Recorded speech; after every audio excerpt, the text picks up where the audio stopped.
ಶ್ರೀರಾಮದೇವರ ನೂತನ ಬಿಂಬ ಪ್ರತಿಷ್ಠಾಪನೆ ಹಾಗೂ ಬ್ರಹ್ಮಕುಂಭಾಭಿಷೇಕ.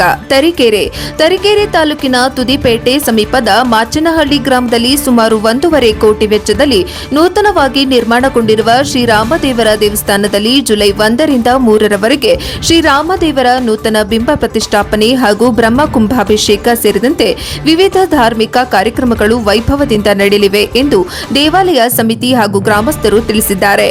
ಜುಲೈ 1 ರಂದು ಬೆಳಗ್ಗೆ ಗೃಹ ಪ್ರತಿಗ್ರಹ, ಪ್ರಾರ್ಥನೆ, ತೋರಣ, ಮುಹೂರ್ತ, ಕಂಕಣ ಬಂಧನ, ಗೋಪೂಜೆ, ಗಂಗಾ ಪೂಜೆ, ಬಿಂಬ ಶುದ್ಧಿ ಸೇರಿದಂತೆ ವಿವಿಧ ಪೂಜಾ ವಿಧಿವಿಧಾನಗಳು ನೆರವೇರಲಿವೆ. ಸಂಜೆ ವಾಸ್ತು ಹೋಮ, ರಕ್ಷೋಘ್ನ ಹೋಮ, ವಾಸ್ತು ಪೂಜೆ, ಬಿಂಬಾಧಿವಾಸ, ಗೋಪುರ ಕಲಶಾಧಿವಾಸ ಹಾಗೂ ಮಹಾಮಂಗಳಾರತಿ ಬಳಿಕ ಪ್ರಸಾದ ವಿನಿಯೋಗ ನಡೆಯಲಿದೆ. ಜುಲೈ 2 ರಂದು ಬೆಳಗ್ಗೆ ಶುದ್ಧ ಪುಣ್ಯಹ, ನವಗ್ರಹ ಪೂಜೆ ಹಾಗೂ ಬೆಳಗ್ಗೆ 6:48 ಮಿಥುನ ಲಗ್ನದಲ್ಲಿ ಶ್ರೀರಾಮದೇವರ ಬಿಂಬ ಪ್ರತಿಷ್ಠೆ, ಶಿಖರ ಪ್ರತಿಷ್ಠೆ, ಗರುಡ ಗಂಭ ಪ್ರತಿಷ್ಠೆ, ರಾಮತಾರಕ ಹೋಮ, ಲಕ್ಷ್ಮೀ ಹೃದಯ ಹೋಮ ಸೇರಿದಂತೆ ವಿಶೇಷ ಧಾರ್ಮಿಕ ಕಾರ್ಯಕ್ರಮಗಳು ಜರುಗಲಿವೆ.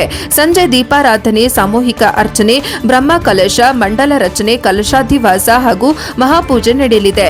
ಈ ಸಂದರ್ಭದಲ್ಲಿ ಆದಿಚುಂಚನಗಿರಿ ಮಹಾಸಂಸ್ಥಾನದ ಮಠದ ಪೀಠಾಧ್ಯಕ್ಷರಾದ ಡಾ ನಿರ್ಮಲಾನಂದನಾಥ ಮಹಾಸ್ವಾಮೀಜಿ, ಧರ್ಮಸ್ಥಳದ ಧರ್ಮಾಧಿಕಾರಿ ಈ ಸಂದರ್ಭದಲ್ಲಿ ಆದಿಚುಂಚನಗಿರಿ ಮಹಾಸಂಸ್ಥಾನದ ಮಠದ ಪೀಠಾಧ್ಯಕ್ಷ ಡಾ ನಿರ್ಮಲಾನಂದನಾಥ ಮಹಾಸ್ವಾಮೀಜಿ, ಧರ್ಮಸ್ಥಳದ ಧರ್ಮಾಧಿಕಾರಿ ಡಾ ಡಿ ವೀರೇಂದ್ರ ಹೆಗಡೆ, ಕಾಗಿನೆಲೆ ಮಹಾಸಂಸ್ಥಾನ ಮಠದ ಶ್ರೀ ನಿರಂಜನಾನಂದ ಪುರಿ ಮಹಾಸ್ವಾಮೀಜಿ, ಗೌರಿಗದ್ದೆ ಅವಧೂತ ವಿನಯ್ ಗುರೂಜಿ, ಹೊಸದುರ್ಗ ಭಗೀರಥ ಪೀಠದ ಪುರುಷೋತ್ತಮಾನಂದಪುರಿ ಮಹಾಸ್ವಾಮೀಜಿ, ಆದಿಚುಂಚನಗಿರಿ ಪ್ರಧಾನ ಕಾರ್ಯದರ್ಶಿ ಶ್ರೀ ಪ್ರಸನ್ನನಾಥ ಮಹಾಸ್ವಾಮೀಜಿ, ಶೃಂಗೇರಿ ಶಾಖಾ ಮಠದ ಶ್ರೀ ಗುಣನಾಥ ಮಹಾಸ್ವಾಮೀಜಿ, ಪುರೋಹಿತ ಸುಬ್ರಹ್ಮಣ್ಯ ಹೊಳ್ಳ ಸೇರಿದಂತೆ ಹಲವು ಗಣ್ಯರು ಸಾನ್ನಿಧ್ಯದಲ್ಲಿ ಪ್ರತಿಷ್ಠಾಪನಾ ಕಾರ್ಯಕ್ರಮ ನೆರವೇರಲಿದೆ.